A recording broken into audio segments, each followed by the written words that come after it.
Good evening. Welcome to WSBI, your resource for success podcast program, where you get to meet inspiring women-owned businesses from across the country. And now, for your host, Kimberly McLemore.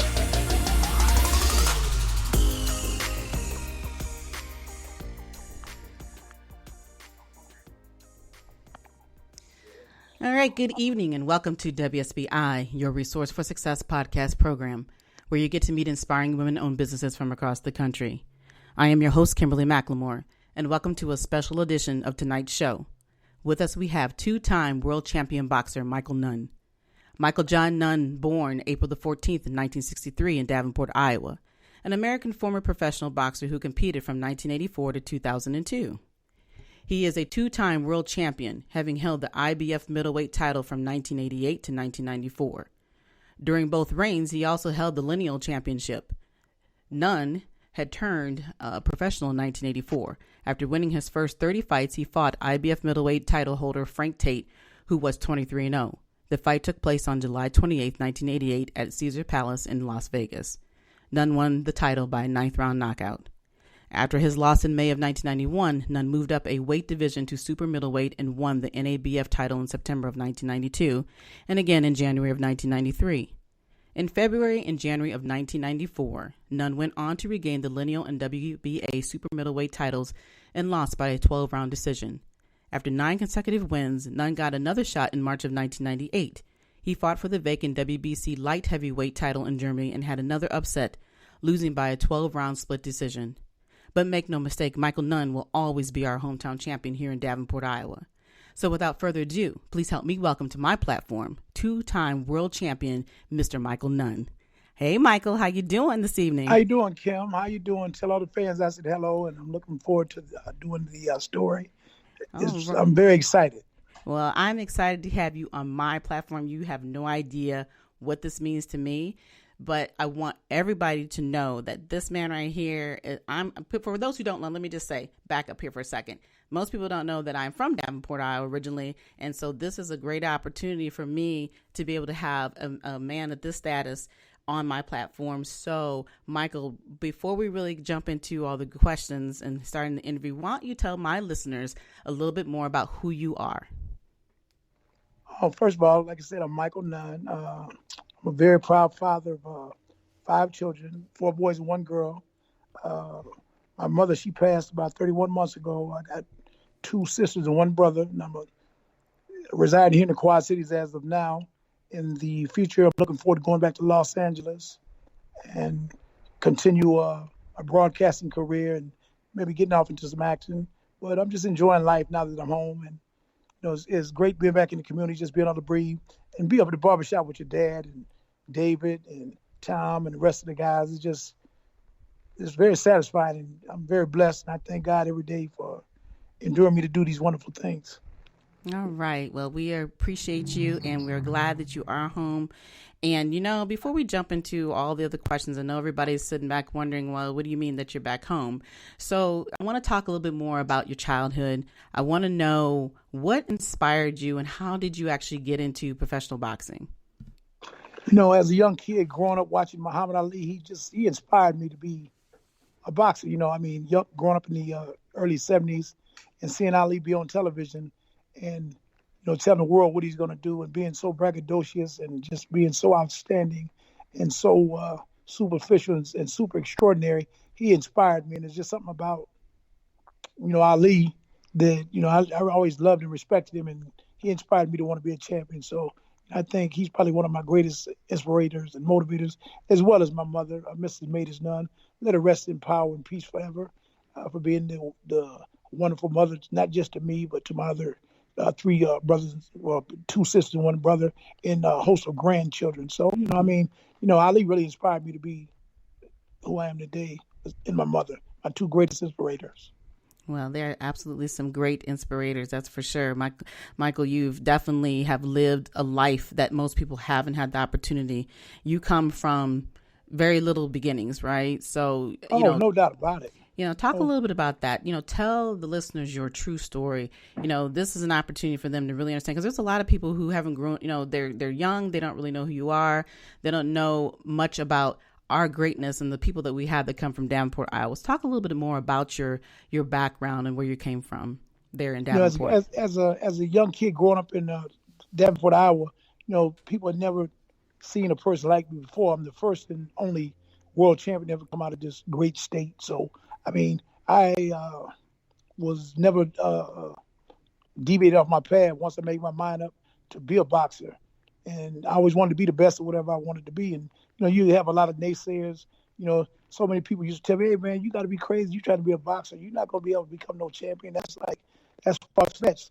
But it was something inside me that inspired me to keep going. Having people like my mother and people like your dad to continue to inspire me to be the best I could be.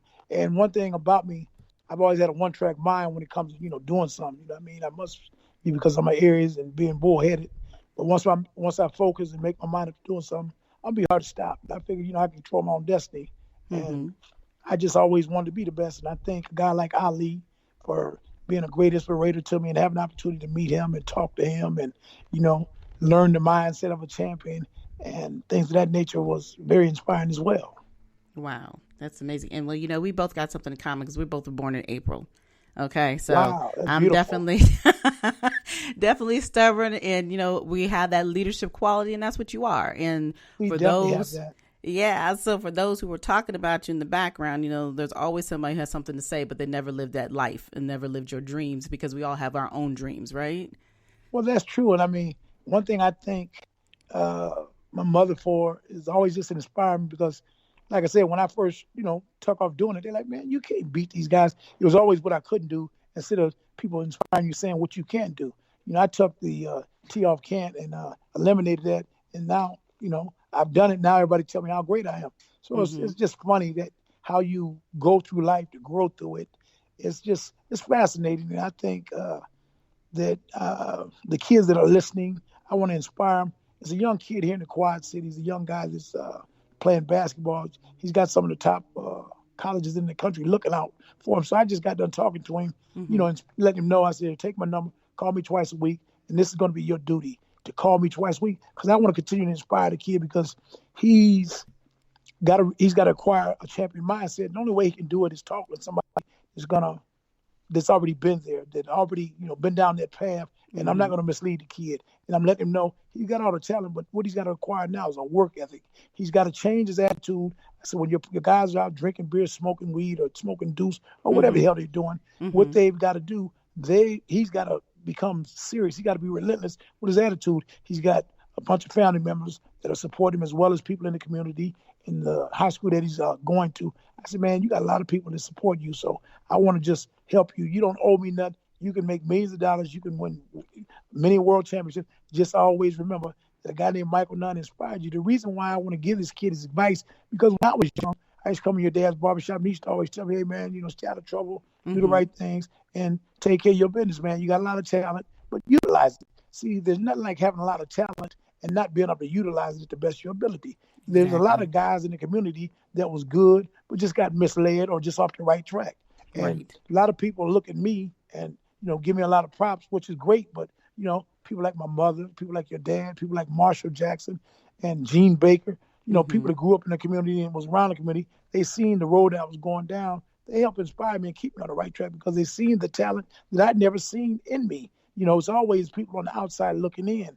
But I'm glad that I grabbed their attention and done the right things and was able to go ahead and do the things that I wanted to do. But I didn't do it by myself.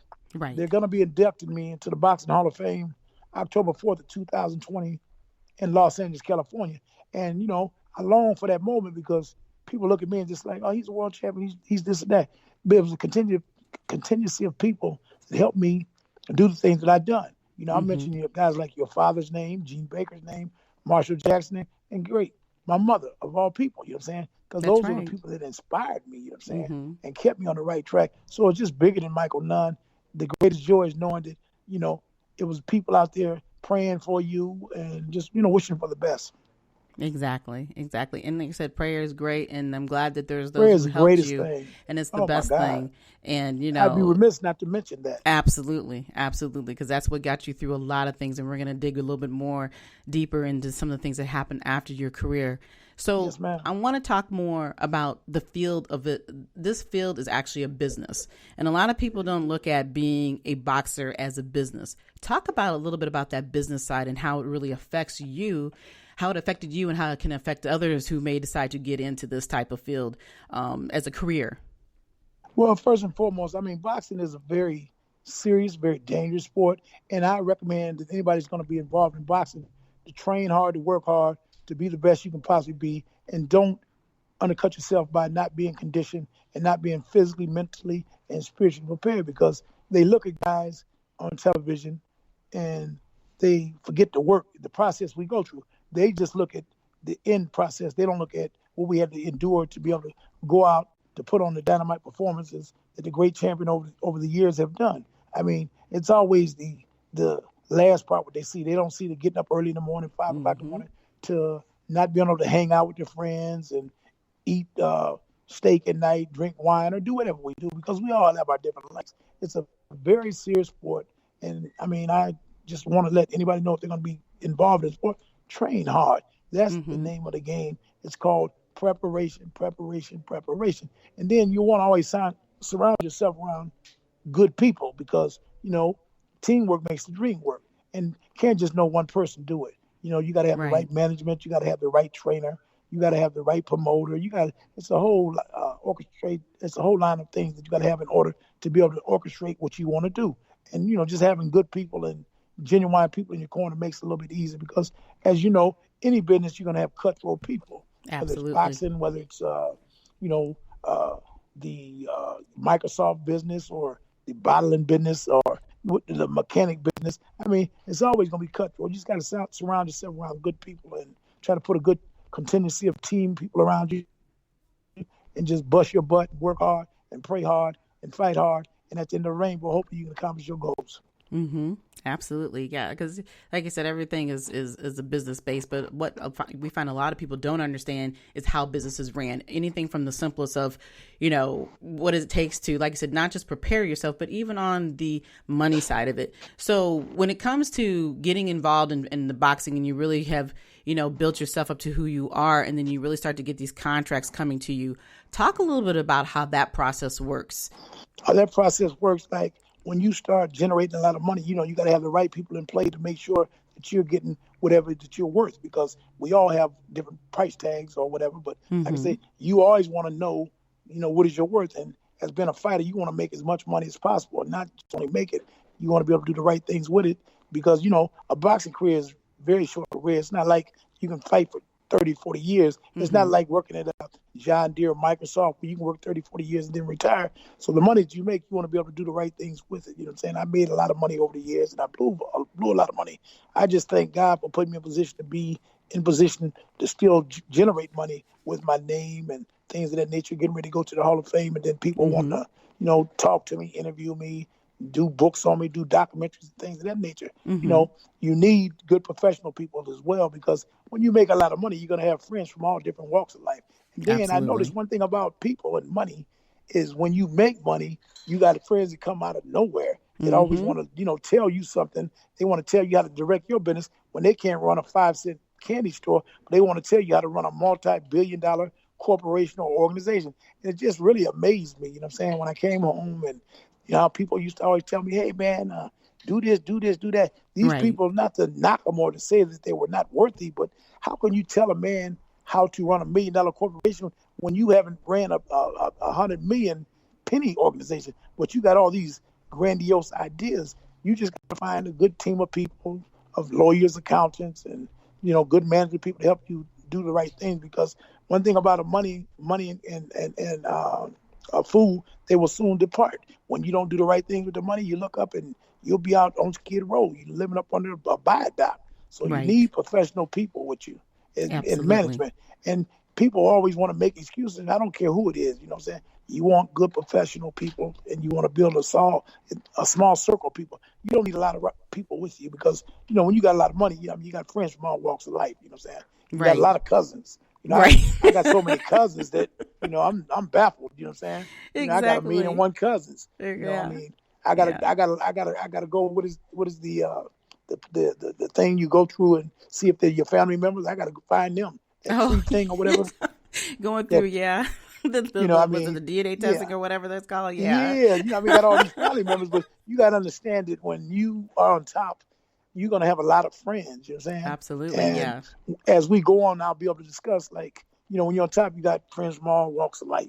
But, hey, when the domino effect falls and, you there by yourself, you look around like, where are all these friends at? And, when I was incarcerated, I got a chance to see who was with me and who was against me. But one thing they taught me was to be a man, stand 10 toes down, and be like you was when you was a champion. Because, there's nothing, life is about striving, surviving, going through things. We got to go through things and grow through it, and by me being incarcerated taught me a whole lot, you know what I'm saying? And it learned me to be a little bit more humbler than what I was, because I've always been a humble individual. But, when you go through certain situations, you learn to be even more humbler, and to be able to get a second chance, there's nothing greater than that. And like Don King says, only in America, and it's a true statement. It's not, where you been, it's where you're going. And then it's where you want to go. And once you make your mind up to be or to do, there's nothing that can stop you. Because at the end of the day, I want, not just me, but people from different cultures to know that you control your own destiny. And, you're going to have naysayers. You're going to have people saying what you can't do, what you can't do. You just can't believe them.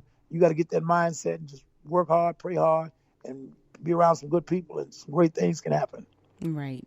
So let's backtrack a little bit. Now, you brought up something that most people may not know, is that you spent some time in prison, and you did about 16 and a half years. So that's exactly right. So tell me about what happened to Michael Nunn after the championships went away. Talk a little bit about who you happened? Were during that time. Well, I deviated off my path by getting involved in street involvement, even though, I grew up in the street. But, not to make no excuse, whatever I done, the judge sentenced me to 24 years in prison. And with the grace of God, allowing me to be able to come home after doing 198 months on the 292 months was a blessing itself. I made some mistakes, but like I said, whatever I done, I charge it to the game and I charge it to myself. When I got set up by the United States government in a drug case, they set it up, they orchestrated it, and I guess they wanted to get me out of the picture or whatever. But they I guess heard that I was a drug kingpin, so they wanted to find out. And hey, and then I ended up going to jail. But like I said, what I was involved in, I shouldn't have been involved with. But you go through life to go through it, and I learned a very valuable lesson by not being involved in stuff that can get you in trouble. And maybe it took me to go to jail for 198 months to know that you can't break laws, because no matter who you are, you break laws and they catch you, you're going to jail. And absolutely. I felt like this here: either I'm going to do the right thing, or I'm going to become a rat. And like I say, I'm going to continue to sell drugs. And when the authorities catch me, I'll tell them the next man. That's why, hey, there's either you're in or you're out. So I've made my mind up to not want to be involved in criminal activity no more. I'd rather do the right thing than the wrong thing, because I don't want to inform on no one. I'm not no rat. My mother didn't raise no rats. I've always been a stand-up guy, and I want to continue to be a stand-up guy. So I just made my mind up as I done my 16 years and 6 months in jail, because I had a choice to make. Well, I can get back out, I can get plugged back up, I can do this. But if I do this, I'm going to probably end up going back to federal prison, because people, they'll say one thing, and you got mafia guys. I mean, high-ranking mafia guys that you see every day, where they're informing on their compadres or their affiliates or their associates. So I just made my mind up right then and there to, hey, walk the right path, walk a little slower. Slow money beats no money. And plus, if you do anything, the United States government, they find out, they're going to lock your butt up. I don't care who you are. So you guys that are out there doing it, hey, man, just make your mind up. Hey, when you get caught, go to jail, do your time. Don't want to rat the whole world out. Right. But my advice to you is to get out and to stay out. And that's my philosophy. Hey, do the right things, and, things will manifest in the right way, because being involved in criminal activity, hey, your friend is going to tell you, listen to Michael Nunn. It happened to me. And if you get involved, they're going to tell on you. And I don't want you to get to one of these federal prisons here in the United States and say, they got Michael Nunn. I heard him on the radio program saying that my friend is going to tell on me, because that's who it's going to be, because that's who's next to you. And once he gets jammed and you get jammed, he's going to tell on you, because when the judge say somebody's got to go to jail, you're looking at 30 years. I mean, hey, that friendship becomes non and void. You know what I mean? You can know a guy all your life, but when you got to go to jail, somebody got to do the time. That's if you right. do the crime, somebody got to do the time. So, right. I mean, that's that saying that Beretta used back in the day in that program on television show, The Beretta. He said, right. if you do the crime, you got to do the time. But see, a lot of people don't understand that until they get in front of one of these federal judges here in America. They see that, hey, man, somebody's got to go to jail. See, that federal judge, that's his duty. You know, when you come through his courts, somebody's got to go to jail. And, you know, a lot of guys don't want to go to jail. They're going to inform. They're going to snitch, what they call it. You know, so they say snitches get stitches and all that, but they still want to tell. Right. Stop if you're doing it. Just stop, especially these young kids, because, hey, there's a lot of great opportunities out here for them, but we got to put them in the right structure. And, you know, when I got home, first thing I done was come to the barbershop. There's about 100 guys up, and I told them, I say, don't you guys be asking me for no drug connects. Don't you be asking me for no cartel connects. I don't want nothing to do with that. And if you guys are involved in this stuff, you guys need to stop, because when you get caught, you're going to jail. That's right. And the ones that are ratting, they got to go to jail too now. Understand one thing. Somebody's got to go to jail. Right. And my advice is to anybody, just stop. Right. But let me ask you this question. While you were there, obviously, you know, you just talked a little bit about the fact of how your goal while you were in prison during that time frame was to keep your head up and stay in that straight line. Talk about how challenging that was, and talk about the rituals that you use in order to stay, you know, as one, rounded. You know, rounded, because that's hard, because every day you're stuck for 24/7 in the cell. You have no freedom, the freedom that you were used to having. You're this champion individual, but at the end of the day, you're still human. So talk about that experience. I had to use my mental capacity and realize that, hey, I'm in jail, and the same attributes I use to become a world champion, I had to use in jail as being a strong stand-up guy, because in jail, you get in trouble in jail as well as you get in trouble in the streets. But the thing about when you get in trouble in jail, it's designed to keep you in jail. So from day one, from the first day I went in jail, I was in jail for 16 years, 6 months. Don't you know, a day never went by that I was never trying to figure out how to get out of jail. And when I say figuring out how to get out of jail was the right way, not to call the federal prosecutor and tell him I got some friends, I can set them up to get him indicted, to get me home. No, I had to figure out a way to do the right thing, to come out of jail the right way. I didn't want to have to inform nobody, do none of that nature. I said, hey, I got myself in this jam. I got to get myself out. So what I done is I made my mind up. I say, man, you in here because when you're in a jail cell late at night, you know, you looking at the ceiling, you in a small box. You like, man, look here. You got yourself in the jam. You got to figure out a way how to get out of this jam. So I made my mind up right then and there. I say, man, God bless me to get out of jail, because I seen a lot of guys die in prison. You know what I'm saying? Right. Friends of mine, you know what I'm saying? They died from either bad diets or, you know, just not taking care of their health, or just stress. You know, being in prison is very stressful. But I just made my mind up right then and there, man. If I'm blessed to get out, I got the talent, I got the abilities to be able to make an income without having to be in this type of activity, because I don't need the United States government tracking my every move and, you know, watching me and waiting to indict me, waiting for me to be doing something stupid to get, you know, caught back up in that web, to be sent back to federal prison. I walk a chalk line, man, and I'm not nobody perfect. I tell these young kids I made my mistake, but one thing about it, I took my weight, I done my time, I done my sentence. Now I'm home, and I'm going to, you know, continue to move forward and do productive, positive things. All that negativity is thrown out the window. Absolutely, and that's the way it should be. So, and that's the only way for it to be, because you got to understand, when you do the time, you do the time. And all that stuff, you got to remember, when you go to R&D, you leave all that stuff at the gate. That's you. That's your pistols. That's your homeboys. That's your money. That's your girlfriend. That's your mother, your father, your kids. Because you got to go do that time. So you got to stand 10 toes down, and you got to make up your mind about how you're going to conduct yourself when you're in there. Because one thing about the system is designed to keep you there when you can't think. Because you get into prison thinking, well, I'm going to live like a savage when I was in the street. I'm going to do this, I'm going to do that, I'm going to buck the system. They got you right where they want you at. And that ain't what you want. You want to be able to get there and find yourself and, you know, figure out a way how to get out here, to be with your kids, to be with your mother, your father, your girlfriend, your wife, your mistress, your whoever. You want to get back to life. when you're Exactly. thinking right. And you got to correct your thinking, because when you get behind that wall and you do that stupid stuff, they sit back and watch you. That's job security for these people. They're like, well, he's going to keep on being a fool, so we're going to keep him locked up. You got to make your mind up to stop. Exactly. So like I said, really it's all about your mindset. Like you said, It's all about your mindset, because Right. it's so easy when you get there. You got guys that are there. They'll keep you there if you Right. allow them to keep you there. Well, 'cause You they gotta don't make care. the decision. How would they care? He got a fresh 30 or 40 years. He wants somebody to help him do the time. I'm going to keep my buddy here with me. You know, when they told me probably August 18th of 2018, I was coming home February 6th of 2019. I piped it all the way down. You know, I mean, I worked out at a pretty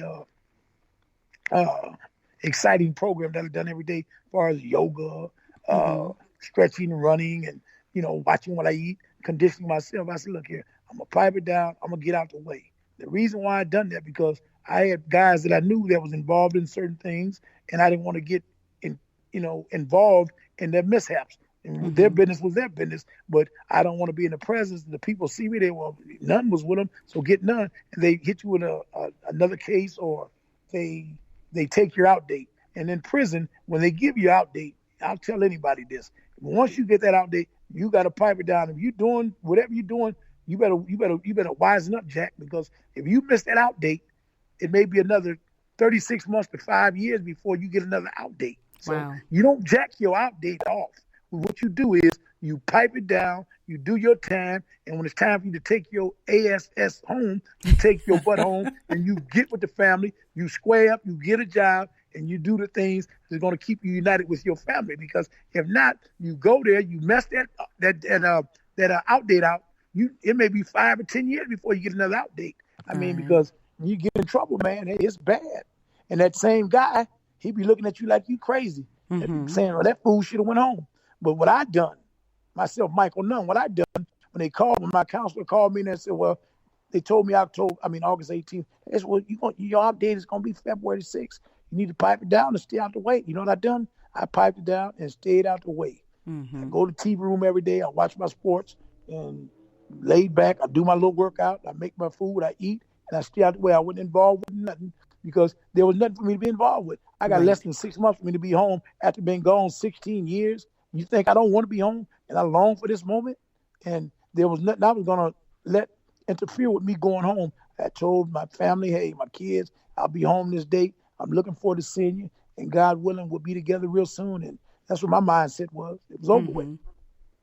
You know, I wasn't beefing with no COs. I wasn't beefing with no inmates. I wasn't trying to, do nothing that could get me in trouble and get my out date tough, because that out date is very, very special. When you get it, you better pipe it down, brother. Because if not, they don't mind keeping you locked up now. That's their duty.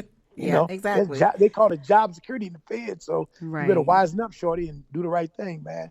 And absolutely. Once you look back at all the stuff that you do, you're like, was it really worth it? No, it wasn't, because can I get the 16 years back? No. But I got my life.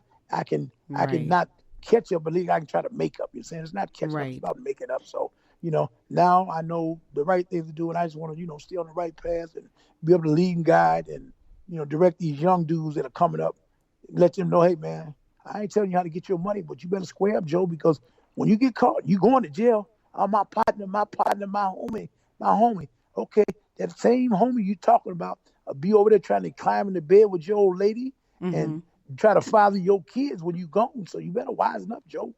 All right. And be a man. You better be a man. There's nothing greater than being a man. We all want to be men, but you got to grow into being a man. Absolutely. And see, men do what men do. Men take care of their families. Men don't leave their families out to dry. Men are there to support their kids, support their old lady, to be able to, be that leader and guide and that teacher. See, because I don't want nobody teaching my son how to be a man when I can teach him how to be a man. Who's going to teach him greater than me? You know what I'm saying? When I was brought up by my mother, worked very hard to give me everything that I got.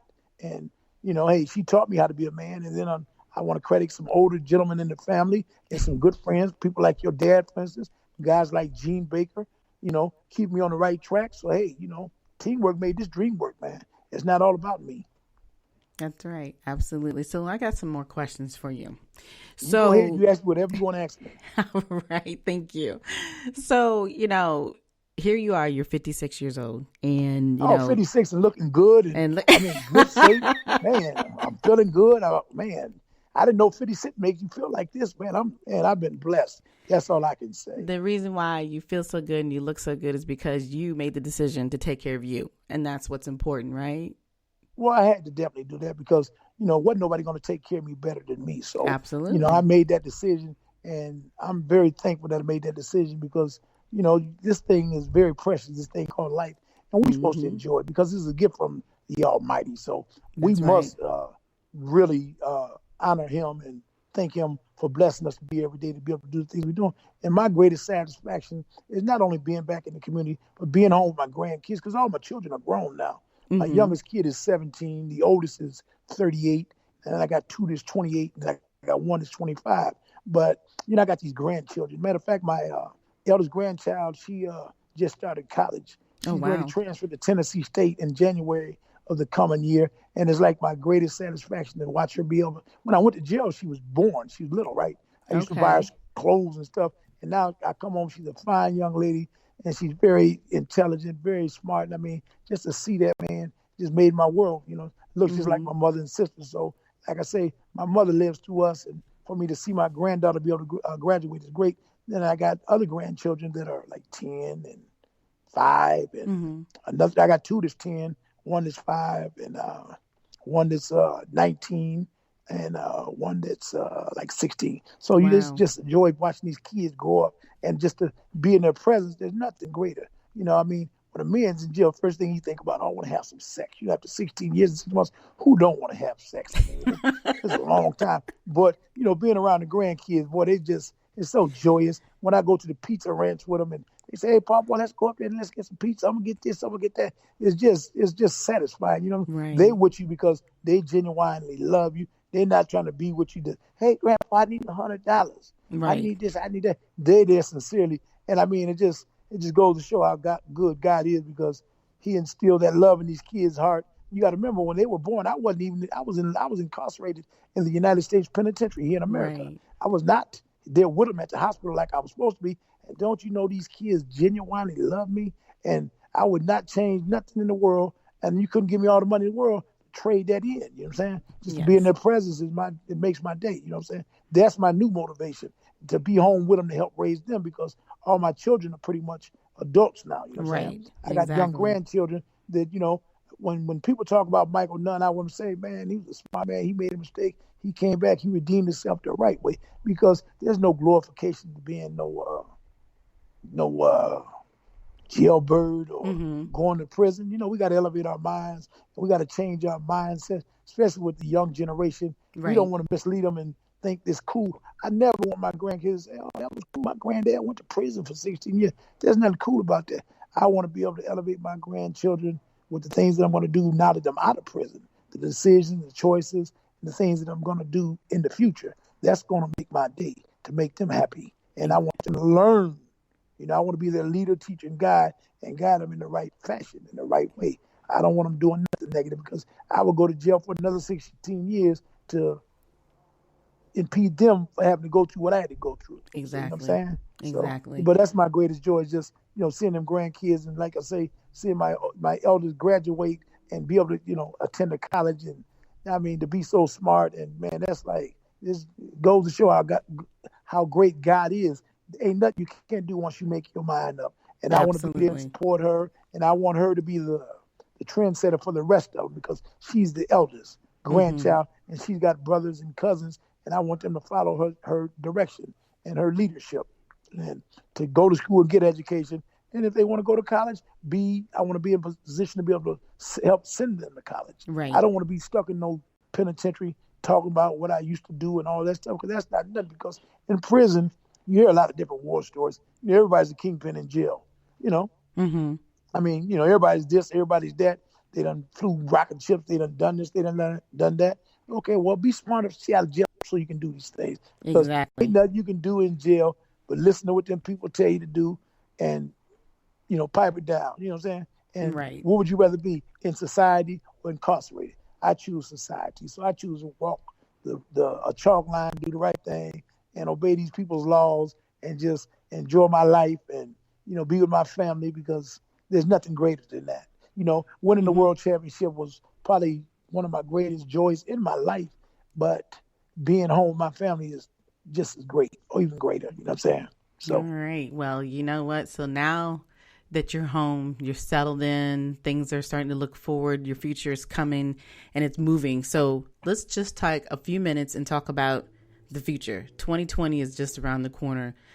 You already know that you're going to be inducted into the California Boxing Hall of Fame in October of 2020, which is fantastic, and congratulations to that. Thank you very much. So talk more, though, about what you see in your future and the things that you have prepared for 2020. Well, I want to get off into the broadcasting business, and I want to, just go out there and, show my true talents and, just continue to strive and be the best I can possibly be. I will not be denied. Because that's all I got to do is work hard. Why not work hard? Because that's what it's all about. You know what I'm saying? That's the American way, and that's what I want to do. I want to just be the best I can possibly be. I want to continue to move forward and just breathe and stay positive and keep myself around good, positive people and just do the right thing. All right. Well, and that's what you should be doing. And if you decide that you want to write a book, make sure you come talk to me, okay? Because I'll make sure I do that. Because you do know I am a 3-time award-winning author, right? Oh, no, not now. I know that you told me, Ms. Kim. And believe it or not, we're going to be in conference, and we're going to be having a short discussion, a long discussion, and we're going to try to make something happen. All righty, because, that you being able to not just talk about your story, but put that story in as a legacy as an author would be a phenomenal thing for you. And you definitely need to do that. And you absolutely need to move forward and get you a documentary about your life, because you have so much that, people really do need to hear more and see more of, that your challenges and things that you, dealt with growing up, but then becoming the man that you are, so you have a future ahead of you. And to some degree, you're very privileged because you're very talented. There's not a lot of people who come out after 16 years or even after a year or a day and can move forward in life because they don't know what to do or know how to utilize their talents. So, definitely thankful that you are at that level and that you really do appreciate who you are. I can tell just listening to your voice and the tone and the joy of just, what we normally do as human beings, take for granted our freedom, right? And no doubt about it, man. And I never in life, take mine for granted again, because, life is so precious and we must enjoy it while we're here. And I got a second chance, and I just want to just be the best I can possibly be. And I thank God for, giving me the talent. I want to be able to use it in a more positive way than I had been using it. And like I said, I'm overjoyed. I'm just, thankful for a second opportunity. And definitely want to thank you for giving me the opportunity to come on your show and to be able to, get my story out there for the people that don't know Michael Nunn. For even the people that do, just know from my conversation, they can tell I'm wanting to do the right thing. And with the will of the Almighty God, we're going to do the right thing, because it's called the mindset. We just got to change our minds and make our minds up to what we want to do and just go for it, because that's what it's all about, And absolutely. I'm just thankful for the opportunity, and I'm super overjoyed. I just want to be the best I could possibly be. Well, you're already made those steps, like you said, getting out was the first thing. You started there, and now you got the future to look forward to, and that's all you need to worry about. Looking in the lens and looking backwards isn't going to help you or change anything. So, just keep doing what you're doing. But I have one more question before we end our show for the evening. There, like you said, there are a lot of young people or just people in general who are listening to you. And I'm sure tonight they're sitting back thinking, wow, I never knew these things. But what, advice would you get, or, to someone who is, whether they decide they want to go into boxing or not, what advice would you give about just in general about coming into business and what to look forward to and how to move forward, and if they decide that they want to go into any type of business? Well, first and foremost, find someone that's been successful in that business, and you ask questions. Don't be ashamed to ask questions. And as men, we have a tendency to fear asking questions. But how do you think they got to that position? We all got to ask questions. And they got a blueprint. Maybe they'll give it to you. And, we got to go through life to go through it. And whatever you want to do, it's be a postman, be a boxer, be a CEO at one of these Fortune 500 companies. Find somebody that's involved in the business you're in and ask all the questions in the world and be a sponge and live and learn. Because, we can be what we want to be. Absolutely. Just, being in the company of great people, that's the greatest joy. Just don't be ashamed to ask no question. Whatever it is, go to the person and ask them. And whoever that individual is, they'll share their experiences with you. And hopefully you can live and learn from their experiences. That's right. And don't you're be saying. Right. Yeah, and you're don't right. Don't be saying. Exactly. Yeah. Because go ahead. Sugar Ray Leonard, guys like Sugar Ray Leonard, Marvin Hagler, Muhammad Ali, all them guys inspired me. When I used to go to Las Vegas and see these guys, I used to be so excited. And I'm like, I'd ask Sugar Ray, hey, Sugar Ray, I want to be a champion. What do I got to do? He said, prepare. Train hard, eat right, live right, and fight your butt off. And Ali say the same thing. He said, if you're going to be a champion, what you got to do, you got to instill that mindset in your head. You got to convince yourself first, young man. And I used to love him. He used to tell me, hey, you got to put it in your mind that you're going to be a champion. And then after that, you got to get up the next morning. You got to work your tail off, not just on that road, but when you get to the gymnasium, you got to listen to your coach. You got to pay attention, and you just got to be relentless, and you got to just believe, man. And don't let nobody tell you what you can't do, because it's so easy for a person to always tell a man what he can't do, and when you should be telling a man what he can do. And I'm the type of guy, I want to inspire kids from not just America, but all over the world. I want to go all over the world and be able to speak and be able to put a bug in these kids there and let them know, if you willing and able, do it. Don't let nobody defy or stop you. And just keep believing, man, and just believing in higher power. Because ain't nothing you can't do once your mind is made up. And that's where it starts at. That little thing between your ears, convince it. And ain't nothing can stop you. And Absolutely. Just work hard and stay relentless and just keep on swinging. Don't never stop swinging. All right. Being a 2-time world boxing champion, that's my philosophy. Don't stop swinging. Because you keep swinging, you'll land. You're right. And you did. And you have done it, and you will do it again. You're just going to be landing on your 2 feet in a different path. And that's a beautiful thing that you have that opportunity. And, so what I want people to understand is that tonight you are listening to a champion, a 2-time world champion, a boxer. And no doubt about it. They're definitely doing that. You guys are listening to an extraordinary champion. Extraordinary. Just go through the history and look at my archives, and hey, look, you'll be able to see for yourself. And it's just been so enjoyable talking to you, Kim. And I'm here with your father right now with a few guys, and we just sitting around. We're going to be able to chit chat and just continue to do what guys do at the barbershop, and have a good night. And just thank you again. Well, you're welcome, and I appreciate you coming on. And for those who are listening, you heard it from live from Michael Nunn. It's all about changing that mindset. Prepare, and remember that life is priceless. Don't take it for priceless. Don't take it for Please granted. Don't take it for granted. And do what you're supposed to do, right? Yes, ma'am. All right. Yes, ma'am. Well, that's all it's about. And again, I do appreciate you coming on my show tonight. Thank you for spending this time with me. It has been such a blessing for my platform. And, if there's anything else that I can do to help you continue to move forward in your career, please don't be hesitant to reach out to me, because I would love to be able to continue to have that relationship, because you are going to continue to soar. So, again, congratulations on your upcoming. No, thank you, Kim. I want to thank you and your program for giving me the opportunity to be able to be on your show and be able to express myself and be able to, let my story be told. And I want to thank all the people out there for listening. And God bless everybody. All right. Again, thank you again, like I said, for coming on the platform. For everyone else, we are here every Thursday evening at 7 p.m. We're on iHeartRadio and Spotify. Plus, we're on 6 other new platforms. So there's no way that you can't listen to our show. The show has grown. We've been on the line for 3 years, turning to be 4 in January. So if you are interested in becoming a guest on my show, all you need to do is send me a short bio, a picture, and a business logo. And you want to send that to Kimberly at WSBILLC.com. That is my email address. And so, hey, take the opportunity to come on this platform and share your story. But like I said, we will see you again next Thursday evening at 7 p.m. with another great guest. But until then, you all enjoy the rest of your evening. Good night. Good night, everyone. We will be back next Thursday evening at 7 p.m. Follow us on Spreaker, www.spreaker.com/user/WSBI. View our new WSBI website anytime at www.wsbillc.com and on Facebook, Twitter, YouTube, LinkedIn, and Instagram.